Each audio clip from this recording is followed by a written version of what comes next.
Formal nang nag-asumir pwesto kasabugong aga si Attorney Alfredo Pido Garbin Jr. bilang bagong alkalde kan syudad ni Legazpi.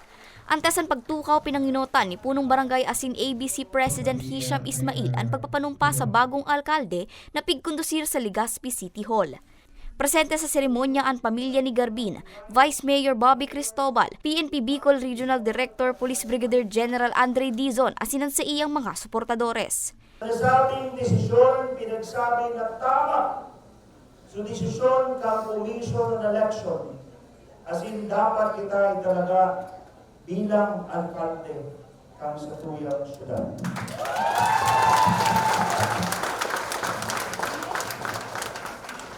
Ining desisyon kang Korte Suprema sana magtaon na ki-closure digdi sa issue na pagkakabaranga kan sa tuyang mga syudadano. Sigun sa alkalde sa 13 taon na ipigkait sa iya, mabawi ng gud siya sa mga Legazpeño sa paagi nin pagtaonin mas maray as sindikalidad na serbisyo. Dugang pa kan alkalde aram niya nakadakol ang matang nakabantay ngunyan sa iya. Alagad sa ibong kainihan dada siya sa mga kritisismo asin pag-atubang sa mga responsibilidad.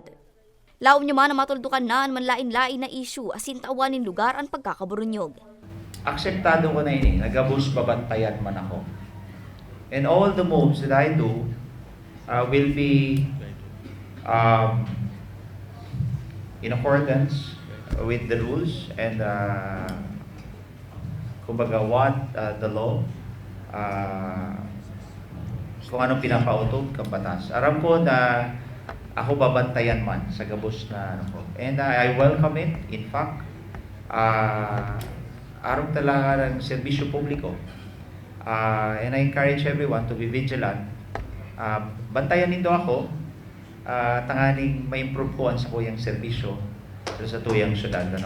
Mientras tanto, pira sa tututukan ni Garbin ang pagpapakusog kan mga proyektong pang-infrastruktura, salud, edukasyon, transportasyon, turismo, solusyon sa problema sa tubig, kuryente, asin ang padagos na pagbusol kan mga programang pinuunan ninda ni ako Bicol Party List Representative Elizalde Co. Pagabot sa mabawi ako po sa serbisyo na dahil ko na itaon dalawang kitulong taon.